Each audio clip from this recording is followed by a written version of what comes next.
Herodianët, siç e thash, donin që në moment që duke I bërë këtë pyetje, pra a është e drejtë që t'i japim Cezarit taksën, donin që nëse Zoti Krisht do të thoshte jo, atëherë do ta quanin armik të Romës dhe me njëherë do kishin arsye që ta çonin te Pilati që ta vrisnin.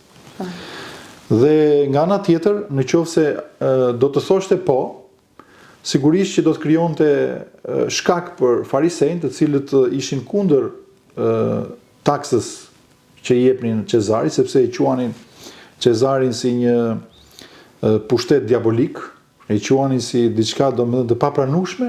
Në atë kohë Roma përdorte dinarin. Dinari ishte dhe një dinar në atë kohë që Zoti e merr në dorë, kishte vlerën e një dite pune. Edhe Zoti duke qenë në këtë situatë, edhe padyshim që I kërkon atyre, por u thot më parë që përse përpiqeni që të më tundoni, thotë, dhe hipokritë thot gjithashtu. Pra I zbulon tërësisht planet edhe qëllimet e tyre, ai merr monedën dhe u thot që e shikoni këtë monedë, po, I thonë ata. Pamja imazhi kujt është? Edhe ata I thonë është imazhi I Cezarit. Atëherë Zoti I thotë që jepni Cezarit çai takon Cezarit. Pra kjo ishte Cezarit normalisht, ishte moneda që printohej nga Cezari. Dhe jepini Perëndisë çfarë I takon Perëndisë. Ne kujtojmë që Perëndia, si na thuhet në shkrimin e shenjtë, në librin e parë, në Zanafill, na thuhet që Perëndia e krijoi njeriu sipas imazhit të Perëndisë.